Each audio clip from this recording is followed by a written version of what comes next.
Welcome back to First Listen, everybody. My name is 10th Isle, and I hope you're doing well today. This time on First Listen, we are checking out the latest album from Of Mice and Men, Defy. So, a little bit about me and this band. I have never really dove into this band. Not really a whole lot. Listened to some stuff here and there while catching up on some other, like, metalcore, emo kind of stuff, but never really gave them a full chance. So it's January. Why not dive into something new? Let's get into this First Listen. The album opens up with the title track, Defy. I like when bands do this. They just go with the title track. This one doesn't disappoint. It does have some very cool things going for it. It does this thing with the vocals where it mixes both screams, which are pretty well done, and then some melodic vocals that really hit their mark. They go for it a little bit, but it feels a little bit safe. But I think that's good for an open, didn't overpower, fit together pretty nicely. That opening riff is cool. It definitely set the tone for this track. Not a bad way to open this album.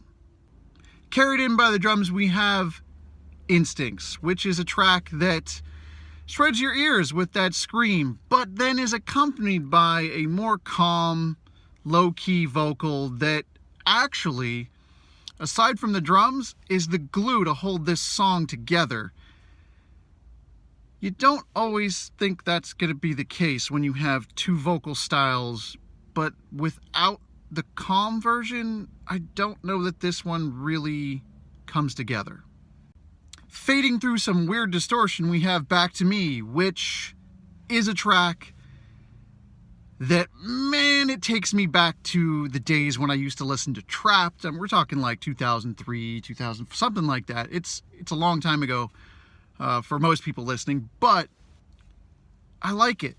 It takes me back there to that place with this kind of emo rock that you don't always hear, and sometimes when you hear it, it doesn't come off really well. This track comes together very well, fits exactly what I was hoping for this track when it started. It just, that fade in is super weird. Continuing in the same gear, we have Sunflower. This track has some awesome screams. When they hit just right. The one downside of this track, and there is one, it is that the instrumentals kind of stay in a simple gear, and they have to, otherwise they'd be completely overpowered by the vocals, which really are trying to go for it. Can be a little bit off-putting for some people. I'm okay with this track. It does what it needs to do. Oh, Unbreakable. This track, I feel like it has potential. I feel like maybe there's a little too much going on. Just kind of going in a couple different directions, maybe not even on the same level for the directions there, but it definitely had some potential. I wish that it, had just one groove and kind of stayed in it. I do appreciate the screams, though. Those are the bright side in a kind of a dark song, maybe that's in a dark alley that gets weird. Let's move on. My head did bounce pretty rhythmically, and I was vibing at the opening riff for Vertigo, but the vocals, after listening to the whole track, do feel a little bit disconnected from the instrumentals and the whole arrangement. It's not that it's bad, it's just that it feels a little more nasally than it needs to be. And maybe this is done on purpose. I don't know. This track just wasn't as effective as I thought it could have been.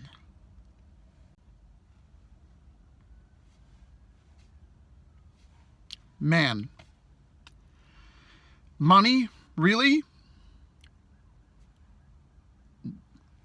Talk about covers I never imagined hearing on this album. Money. Who in their right mind does a cover, a metal cover, mind you, of a Pink Floyd song that is iconic? The instrumentals for this, to be fair, are actually pretty good. I think they're executed quite well. The screams do not fit. I'm not sure whose choice it was to do a cover of this song, but maybe they should have reconsidered. Just maybe. But what do I know? Back to reality, at least I think so. We have How Will You Live, which goes back to the same well and drinks and drinks and drinks. It's a good well, though. This track, let's be real here, is carried by the instrumentals and the drums. It's straight up carried. I think that's okay. This track is maybe not the strongest, but it's not the weakest. It allows the album to kind of keep going forth, and that's good, especially after that cover of Money. On the Inside was a breath of fresh air on this album. The vocals fit so well with the instrumentals. Very, very well done getting those to be produced and synced together to really hit it home. I like how all that came together. Yes, even the overshadowing screams. But man, we got to talk about this right here. 2 minutes in, that scream is the highlight of screams on this album. Holy. That was awesome. Warzone. This track really keeps its foot, metaphorically of course, pedal to the metal, in that it kind of doesn't stop until it hits that bridge where it gets a little bit soft and serene for a while. They even talk about serenity, so that's kind of fitting. But it then quickly goes right back into that same gear and kind of had me finishing the track with this face. Okay. Forever YGDN, and I hope I got that right, continues where Warzone left off. Whether that's a good or a bad thing, I'll leave that up to you. I'm kind of indifferent on it. It doesn't do too much different, but it does kind of come through with what it needs to. Let's continue. Oh, the Redeemer! The Redeemer. If We Were Ghosts. This album finishes off with an amazing track. It feels like maybe this band should go in this direction. This track opens with an awesome and very well done acoustic riff that I think just fits so perfectly with the calmness, but a little bit of that melancholy in that vocal delivery. I really, really like this track. It's probably the best track on the whole album, and maybe one of the best tracks this band's ever done. It is so good that I kind of want to hear another track like this from this band. Maybe sprinkle like 2 or 3 of these tracks in each album just to kind of give it that extra flavor. I think it was really smart to put this at the end. Yeah. Oh, and one last point. I feel like this track really took all the care that they had. They put all the care on this one track and maybe could have spread it out to some of the other tracks. It would have been nice.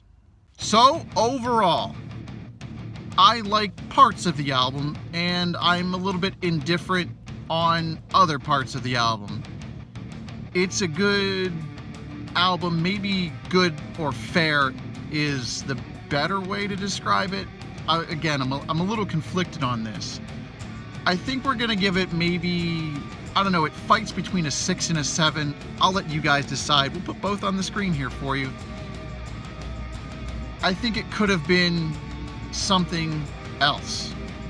Like in the best possible way, but just isn't quite there.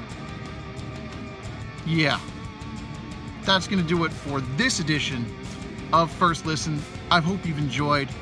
Thanks for watching, and I hope to see you in the next edition. Have a nice day.